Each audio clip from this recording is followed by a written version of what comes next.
맞습니다. 자, 9월 9일 수요일 정용실의 뉴스 브런치 시작하겠습니다.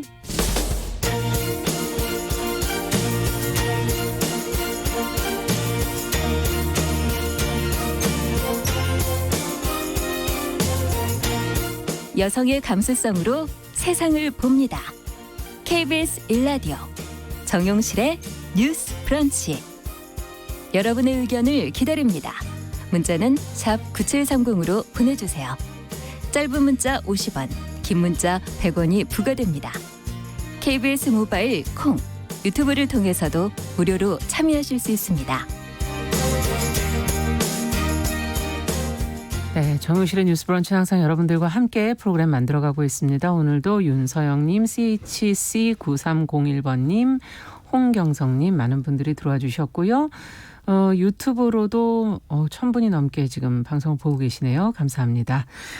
자, 오늘도 첫 코너 뉴스픽으로 시작을 하겠습니다. 먼저 더공감 여성정치연구소의 송문희 박사님 안녕하세요. 네, 안녕하세요. 네, 전혜연 사평론가 안녕하십니까? 네, 안녕하세요. 자, 오늘 첫 뉴스는 아무래도 정부가 어제 그 국무회의에서 의결한 내용부터 저희가 좀 살펴봐야 되겠는데요. 보험 설계사 등의 이 특수 고용직, 우린 요즘에 특고라고 줄여서 많이 표현하는데 특수 고용직 종사자에게 고용보험 적용을 위한 법안을 지금 확정을 했거든요. 고용보험법 개정안. 자, 국회 논의 과정이 아직 좀 남아있고 이것이 진통이 혹시 지금 있지 않을까 하는 그런 예상들이 나오고 있는데요. 관련 내용 송 박사님께서 정리해 주시면 같이 한번 생각을 좀 해보겠습니다. 네, 중요한 법안이 어제 국무회의에서 의결이 됐습니다. 네. 코로나19로 인해서 경기가 부진이고 고용 위기로 일자리가 많이 불안해지고 있는데 특히 특고 노동자가 200만에 달한다고 하는데 네. 이분들이 많이 힘든 시점입니다. 그래서 지난번부터 이제 예술인에 대한 고용보험은 올해 12월부터 적용이 되는데 네. 5만 명이거든요. 5만 명 정도인데 200만의 특고가 지금 빠져 있기 때문에 이번에 이제 법안이 국무회의에 의결된 것인데 아마 국회로 공이 넘어갈 텐데 국회 논의 과정에서 조금 진통은 있을 것 같아요. 네. 일단 이 법안을 살펴보시면 특고라는 게 무엇이냐. 예. 근로자성과 사업자성을 동시에 갖고 있는 거예요. 이를테면 우리가 흔하게 보는 택배기사님들, 네. 보험설계사, 뭐 학습지 교사 이런 분들인데 그 다른 사람의 사업을 위해서 자신이 노무를 제공을 하고 사업주 등으로부터 대가를 받아요. 근데 어떻게 보면은 좀 독립적인 사업자 같고 어떤 면에서는 또 근로자 같고 네. 좀 애매한 지위를 갖고 있는 것이죠. 그래서 이런 분들에게 고용보험을 이제 넣겠다고 하는 건데 네. 여기에 대해서 이제 실업급여 보험료를 부과한다는 것이죠. 실업급여 보험료를 받으려면은 이직 일전 24개월 중에 예. 12개월 이상을 보험료를 내야 됩니다. 아, 그러니까 본인도 이제 이 보험료를 내야 된다는 얘기죠. 아마도 이제 그 사업주와 특고 노동자가 5대5 정도로 지금 가지 나누어서. 않느냐 이런 생각이 들고 있는데 이거는 아마 이제 대통령령으로 갈 것 같아요. 그래서 이 부분에 대해서 취약한 특고 노동자의 어떤 일자리 안정에 대한 이런 긍정적인 측면이 있는 반면에 경영계에서 지금 유감을 표시하고 있습니다. 왜 그러느냐. 일반 근로자 고용보험 분담률은 5대5로 결정된다 그러면은 네. 일단 사업주 부담이 너무 커지고 또 특고 노동자는 좀 독립적인 노동자이기 때문에 사실은 근로자보다는 사업자의 파트너다 이런 개념을 갖고 있어서 보험료율을 일반 근로자와 똑같이 하는 게 아니라 사업주가 한 3분의 1 정도, 특고 노동자가 3분의 2 정도 하는 게 어떠냐 이런 제안과 또 특고 노동자가 고용보험에 가입하는 거를 좋아하는 경우도 있고 또 꺼려하는 경우도 있더라고요. 네. 그렇기 때문에 이거를 임의 가입으로 하는 게 어떠냐. 지금 자영업자들은 고용보험을 임의 가입 형태로 하고 있거든요. 그래서 경영계에서 네. 그런 지금 얘기를 하고 있고 네. 또 아까 실업급여 얘기를 했는데 특고 같은 경우에는 이제 그 우려하는 게 뭐냐면 소득 수준을 임의로 자기가 조정할 수 있기 때문에 좀 실업급여를 쉽게 타가는 구조로 가게 되면은 도덕적 해이가 있을 수 있다. 그래서 또 이 기금 자체를 일반 근로자와 다 통합을 하게 되면 일반 근로자들이 좀 상대적인 형평성을 제시할 수도 있다. 이런 얘기를 하고 있는 상황입니다. 네, 지금 그러니까 경영계와 노동계는 좀 입장이 다른 것 같은데요. 자, 두 분은 어떤 점을 좀 중점으로 보고 계시는지요? 각자 얘기 들어볼게요. 제가 숫자를 좀 살펴봤습니다. 상징적인 숫자인데요. 첫 번째는 13년이라는 숫자입니다. 네. 특수 노동자에게 고용보험을 적용해야 된다라는 논의가 현 정부 들어서 갑자기 된 것이냐, 그것은 아닙니다. 물론 문재인 정부의 어떤 주요 계획 안에 들어가 있습니다만 사실상 2007년부터 논의가 시작이 되었어요. 네. 근데 그때부터도 경영계의 입장이 계속 부담이 되고 오히려 일자리가 줄어들 수 있다라는 논지가 계속 됐었는데요. 네. 그래서 이 부분에 대해서는 아마 국회에서도 심층적인 논의가 필요할 것으로 보이고요. 이것이 뭐 설문조사나 이렇게 좀 포괄적인 방식이 아니라 제대로 된 어떤 조사는 필요하다고 봅니다. 13년간 논쟁이 되었다면 어느 정도의 자료가 축적되지 않았을까 생각이 들고요. 네. 두 번째로의 숫자는 2015년 기준으로는 220만 명, 이제 국가인권위 통계고요. 특고의 숫자를 말씀하시는 그렇습니다. 거죠? 예, 한국노동연구원이 2019년 기준으로는 166만 명입니다. 네. 제가 이 숫자를 말씀드리는 이유는 줄어들었네요. 우리가 이제, 예, 그렇습니다. 근데 사실상은 200만 명 수준이다라고 보통 얘기를 하죠. 왜냐하면 통계 안 잡히는 뭐 택배 기사라든가 대리운전 기사도 많으니까요. 그런데 제가 이 숫자를 말씀드리는 이유는요. 우리 사회에서 사실 사각지대라는 얘기를 할 정도면 보통 적은 데 있어서 잘 안 보이는 사람을 말하거나 혜택이 안 돌아가는 층을 말하는데 네. 이제는 사각지대라는 말을 쓰기 무색할 정도로 너무나 많은 특수고용자들이 지금 현장에서 일을 하고 있다는 겁니다. 그렇다면 이 문제는 21대 국회에서 우리가 테이블에 올린다, 의제에 올린다고 하거든요. 네. 20대 국회에서 이게 제대로 논의가 안 됐어요. 그래서 잘 돼야 될 것으로 보이고요. 세 번째 제가 말씀드리고 싶은 숫자는 참 마음 아픈 숫자인데요. 매달 매달 한 명씩 지금 택배 노동자들이 코로나 사태 이후로 사망하고 있다고 합니다. 네. 근데 대부분 이 숫자는 뭐냐? 과로사하는 경우거든요. 네. 그래서 사실은 코로나19 상황에서 우리 사회의 취약계층의 어떤 문제가 그대로 드러나고 있다고 하는데 이 택배가 급증하다 보니 택배 기사들이 가지고 있는 취약성 여러 가지가 극도로 지금 드러났다는 겁니다. 그래서 지금 21대 국회 이제 공이 넘어갈 것으로 보이는데요. 이런 여러 가지를 검토해서 좀 더 생산적인 안이 나왔으면 하고요. 네. 저는 개인적으로는 과거에는 경영계 입장이 또 매우 중요했습니다만 지금 코로나19 상황에서 노동자들이 겪는 상황이 매우 어렵기 때문에 경총을 비롯한 경영계 입장뿐만 아니라 노동계에서 주장하는 반론도 나오고 있거든요. 네. 그런 부분도 국회에서 충분히 들었으면 합니다. 특고들 입장에서 과연 이 비용을 낼 수 있을까 하는 그런 고민도 저는 개인적으로 드는데요. 두 분은 어떻게 보시는지 조금 더 얘기 들어보겠습니다. 지금 좀 우려가 되는 부분은 이제 한국노총에서도 걱정하고 있는 부분은 지금 너무 범위가 좁다라고 얘기를 하는 것이 고용보험 당연 적용되는 특고의 그 직종이라는 것이 특고직 중에서도 이제 전속성이 강한 네. 특고 뭐냐 한 사업주에게 좀 전속되는 게 강한 그런 특고 노동자가 먼저 우선 적용 대상이 될 것으로 보이는데요. 아까 말씀드린 그런 분들 외에 뭐 골프장 경기 보조원이라든가 네. 퀵서비스 대리운전 기사 이런 분들이신데 문제는 이 정말 문제가 되는 건 아까 말했던 사각지대가 지금 점점 많아지고 있는데 그 네. 사각지대의 많은 부분이 뭐냐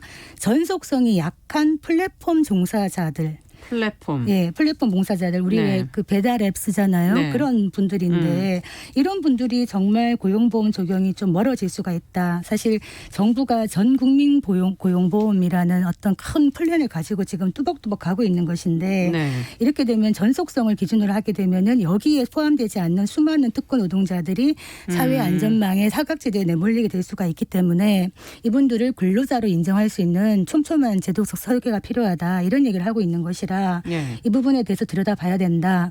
그런데 특고 노동자 중에서 이 고용보험에 자동으로 들어가는 것에 대해서 꺼리는 분들 중에 어떤 의견이 있냐면 이렇게 됐을 때 사업주가 부담을 이유로 일자리를 줄이면 어떡하냐 이런 고민을 하고 있어서 이런 부분은 양측으로 살펴봐야 될 것 같고요. 네. 이번 법 중에서 조금 긍정적인 걸 하나를 또 본다면은 그 우리가 또 소외되고 있다고 얘기하고 있는 기간제 파견 근로자 분들이 계신데 네. 이분들이 출산 전후 휴가 급여를 보장받을 수가 있게 되었습니다. 아, 출산 예, 전후에 예, 출산 전후 휴가 급여를 예. 사실 그전에 많이 보장받지 못했던 미비한 부분이 좀 있었는데 이게 보완되는 점은 참 긍정적이다 이렇게 생각이 듭니다.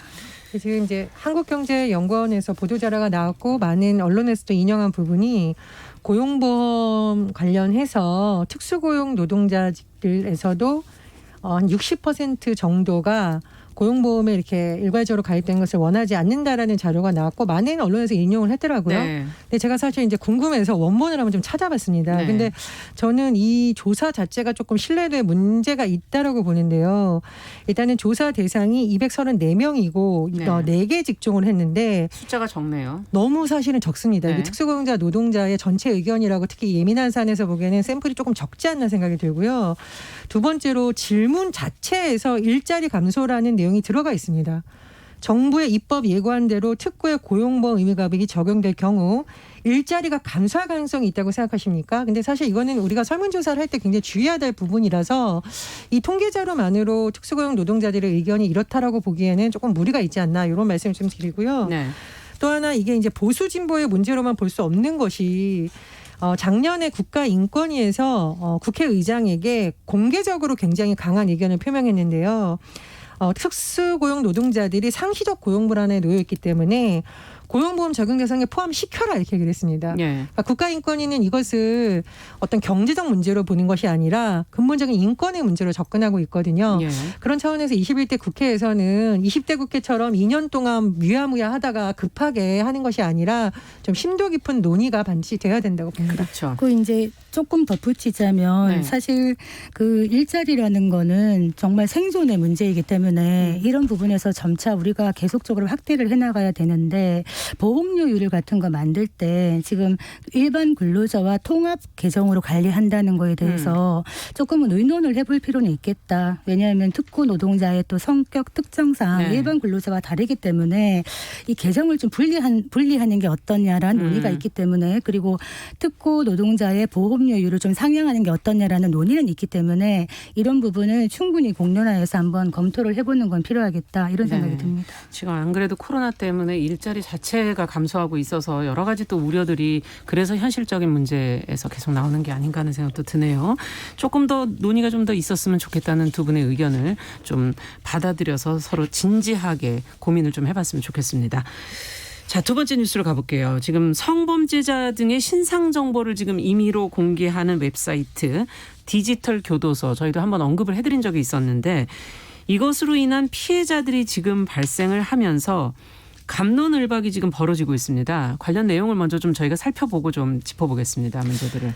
예, 교도소는 교도소인데 디지털 교도소라 뭘까 아는 분들도 있고 모르는 분도 있을 네. 텐데요. 지난 6월에 생겼습니다. 그러니까 N번방 사건이 많은 영향을 미쳤다고 볼 수 있겠는데요. 네. 말하자면 이 온라인 사이트에 들어가면 N번방 관련해서 뭐 주요 용의자라던가 웰컴 투 비디오라는 세계 최대 성착취 아동물 사이트를 운영했던 뭐 손모 씨라던가 예. 최근에 논란이 됐던 인물들에서 주로 이제 성범죄에 관련된 사람들 신상이 100명 정도가 공개가 되어 있습니다. 아.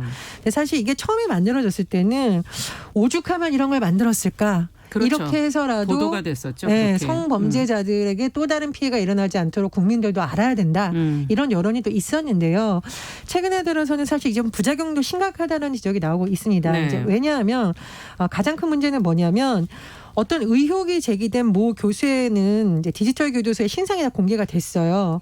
굉장히 많은 비난과 비판을 주변에서 받았는데 결국 본인이 나서서 본인의 휴대전화를 뭐 포렌식하거나 이런 방식으로 무죄를 증명을 했습니다. 아, 근데 이럴 경우에는 상관이 어떻게 해야 없었던 된다라는 거군요. 거죠. 그렇죠. 그러나 이제 이미 많은 사람들이 이 사람의 신상이 공개되었고 이 사람이 무죄인지 아닌지 또 수사도 받지 않은 상황에서 유야무야 된 상황이기 때문에 이거 잘못하면 사실상의 무고 아니냐 이런 좀 논란이 제기되고 있고요. 최근 그 디지털 교도소에 대학생이 한 명 이제 신상이 공개된 그 학생이 좀 그래서 피해 얘기가 이제 시작된 그렇습니다. 거죠. 네, 예. 뭐 이제 급성 심장마비라고 하는데 일각에서는 이게 최근에 이런 사태 때문에 사실상 좀 극단적 선택은 아니냐는 추측도 나오고 있는데요. 사인은 물론 조심스럽습니다만 어쨌든 이 사망한 학생이 심적 고통을 주변에 많이 호소를 했다고 합니다. 본인은 그렇지 않았다라고 하죠. 그래서 이 디지털 교도소가 가졌던 뭐 대중의 마음을 후련하게 해주는 그런 효과도 있었겠습니다만 과연 이러한 방식이 맞느냐에 대해서 최근 들어서 좀 논란이 되고 있습니다. 있습니다. 네, 지금 문제점이 보니까 이것이 과연 법적이냐 위법하냐 이런 부분과 이것이 가지는 파급력, 이런 다른 사람들이 다 알게 되는 이런 파급력 이런 부분에 대해서 지금 문제점을 지적들을 하고 계시는데요. 두 분은 어떻게 생각하시는지요? 그 디지털 교도소라는 게 처음 나왔을 때 그 기사를 접하면서 한편에서는 오죽하면 이랬을까라는 마음도 들면서 한편에서는 아 이거 부작용이 크겠구나라는 걱정이 있었거든요. 네. 역시 이런 부작용이 매우 크다라는 생각이 드는 것이 사실은 이 디지털 교도소가 만들어진 이유가 사법부가 그동안 이런 성범죄 특히 디지털 성범죄에 대해서 너무나 가벼운 처벌을 하고 네. 손방망이도 안 되는 처벌을 하다 보니 이 피해는 계속적으로 유포되고 확산되고 온라인상에 떠도는데 가해자들은 정말 기소를 받지 않거나 아주 가벼운 처벌을 받고 풀려나고 예. 이런 걸 보면서 사회적으로라도 좀 비난을 해야 되겠다 이런 의도로 만들어졌다고 하는데 문제는 이것이 사적인 보복의 형태를 띈다는 거죠.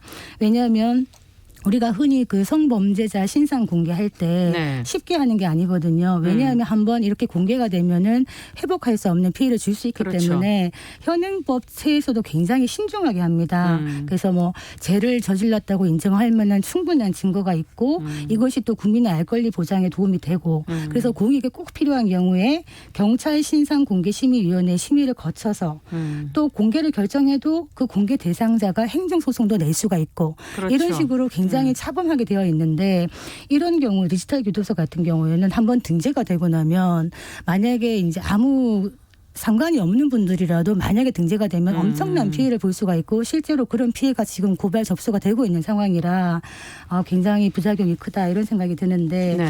피의자 인권과 가해자 인권에서 그동안 피의자의 인권을 너무 가중하게 생각한 게 아니냐 피해자는 도외시된 거 아니냐라는 비판이 있기 때문에 신상 공개도 너무 좁게 되고 이러다 보니까 이런 불만이 있는 것인데 앞으로는 이제 이 사적인 보복 형태가 아니라 국민의 눈높이에 맞는 신상 공개 제도를 만들고 법원도 양형 기준을 좀 높여서 이렇게 대중들이 사적으로 이런 공간을 만들지 않아도 되는 그런 게 바람직하지 않겠나 생각이 듭니다. 네, 성범죄에 대해서 양형 기준이 너무 낮다는 얘기를 저희가 계속 반복해서 저희가 방송을 해드렸었는데요.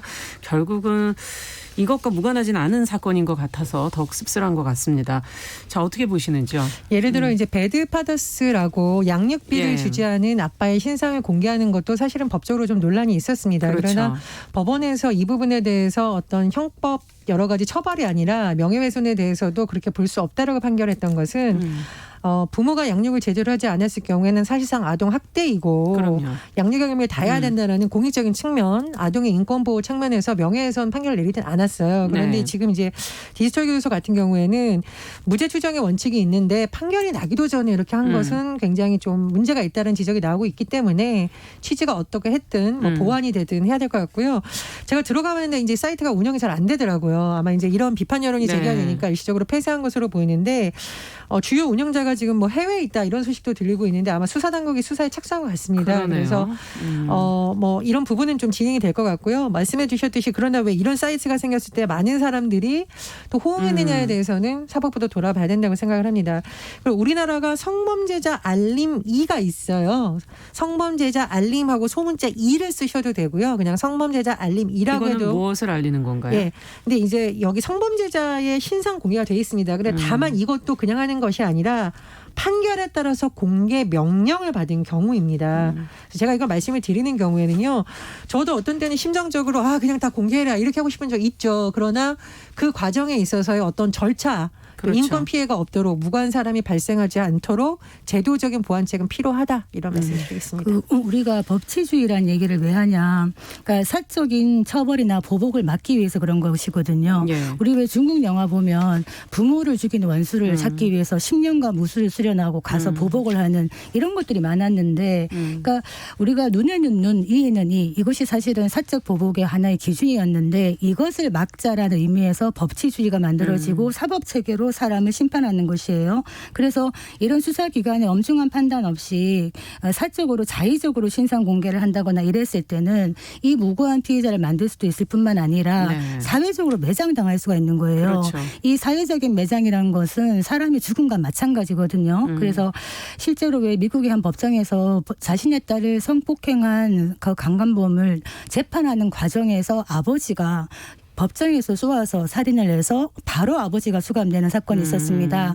법원의 재판이 너무 약하다고 느낀 거예요. 그래서 어떤 아버지의 심정으로는 100번이라도 그런 마음이 들겠지만 그거를 막는 이유는 네. 이런 사적 보복을 막는 법치주의가 있기 때문인 그렇죠. 것이라 이 사이트가 지금 폐쇄 중이라고 하는데 좀 조사가 필요하겠습니다. 근데 네. 이제 사적 보복을 하는 영화들 중에서 대표적인 영화가 영화 아저씨잖아요. 이제 원빈 씨가 너무나 멋있는 아저씨로 나와서 인기 끌기도 했지만 사실은 대중들이 그래 경찰이 제대로 안 해주면 제도권이 제대로 안 해주면 누군가가 나서서 저렇게 아동들을 착취하는 나쁜 사람을 처벌해줘야 됐으면 좋겠다라는 심정이 사실은 대중들은 있습니다. 그렇죠. 그런데 사실 우리가 제도를 자꾸 만들고 오랜 기간을 거쳐서 법안을 만들고 3심제를 도입해서 판결을 도입하는 것은 그래도 무고한 사람이 발생하지 않기 위해서거든요. 그래서 영화 아저씨는 말 그대로 영화에서만 존재하는 거다. 네, 그렇게 덧붙이겠습니다. 네. 그 법은 멀고 주먹은 가깝다 이런 예전에 생각을 하지 않도록 네. 만들어야 되는 게 법 체계이고 그 예전에 그 조계종의 종단 그 종정을 하셨던 효봉 스님이라는 분이 계시는데요. 예.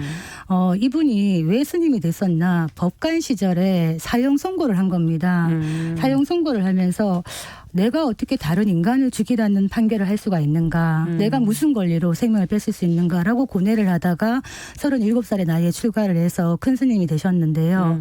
제가 왜 이 말씀을 드리냐면 요즘 인터넷 시대이기 때문에 수많은 SNS와 인터넷에서 얼마든지 타인을 비방하는 글을 정말 마음대로 올릴 수가 있는데 우리 방송에서 했듯이 악성 댓글로도 많은 분들이 그럼요. 비극적인 죽음을 맞이하시고 이런 것들이 내가 하는 손가락 하나, 내가 하는 말 하나들이 상대방을 죽일 수도 있다. 이런 어떤 무거운 책임감을 가졌으면 좋겠다. 이런 생각이 듭니다. 네.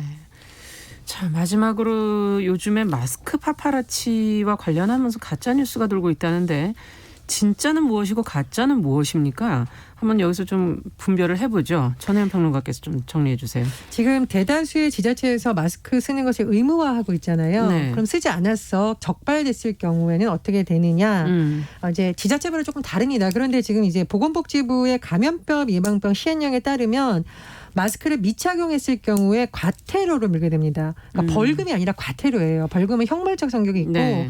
과태료는 뭐 아시겠지만 몇만 원 내고 이러는 거잖아요. 그런데 이거는 형사법이 아니라는 행정이죠. 거죠. 그렇습니다. 행정법이니까요. 그래서 감염병 예방법에 따라서 뭐 300만 원 이하의 벌금이나 10만 원 이하 과태료인데 대다수 지자체가 이 계도 기간 있잖아요. 알려주는 기간 처벌은 하지 않고 그래서 보통 10월 13일부터 마스크 쓰지 않으면 과태료 10만 원을 아마 적용한다라는 것이 지금 많습니다. 이게 지자체별로 조금 다른데요. 그럼 아직은 계도 기간이군요. 그렇습니다. 근데 물론 써야 되겠죠. 네. 그런데 이제 이 파파라치들이 나서서 만약에 마스크 안 쓴 사람을 사진을 찍어서 신고하면 상금 준다 이런 말이 있던데 이건 가짜 뉴스입니다. 그런 제도는 운영되지 않고 있으니까요. 예. 하지 않는데 다만 이제 주의해야 될 거는 뭐냐면 각 지자체별로 처벌 기준이 다른데 이것은 내 주민등록에 속한 지자체 기준이 아니라요.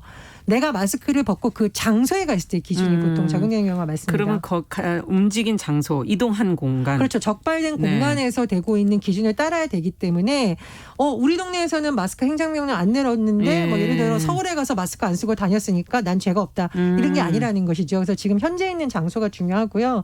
사실상 지금은 전국이 마스크 쓰는 것을 권하고 있는 상황이잖아요. 그렇죠. 전국으로 지금 코로나가 다 번지고 있어서요. 그렇습니다. 그래서 예. 이 부분 주의하셔야 될 것 같고 또 하나 주의해야 될 게 방송에서도 여러 번 얘기를 했는데 턱에 마스크 걸치고 있는 거 있잖아요. 네, 턱스크 뭐 이런 그리고 거 입만 표현하시는 가리고 있는 거. 경우 네. 이것은 마스크를 쓰지 않은 것과 사실 똑같이 앞으로 제재가 됩니다. 그래서 이런 부분 주의하셔야겠습니다.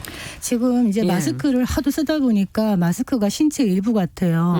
처음에는 깜빡하고 그냥 나갔다가 엘리베이터에서 다시 들어간 적도 많았는데 거의 습관적으로 하거든요. 네. 근데 지금 정은경 지금은 이제 초대 질병관리청장이 되셨죠. 예. 이분이 하시는 말이 코로나19 시대에 연대하는 방법은 모두가 흩어지는 것이 것이다 이렇게 얘기를 했는데 이제 마스크를 쓰지 않는 것도 문제인데 마스크를 쓰지 않은 채로 많이 떠드는 분들이 계세요. 그럼 진짜 좀 화가 나거든요. 이 코로나가 왜 힘든가 봤더니 코로나 블루라 그래가지고 코로나 우울감도 지금 심해지고 있는데 네. 지금 장기가 되다 보니까 사람들이 점점 화가 나기 시작하는 거예요. 그래서 코로나 레드라 그러더라고요. 아. 코로나 레드, 화를 참기 어려운 상태로 간다는 거예요.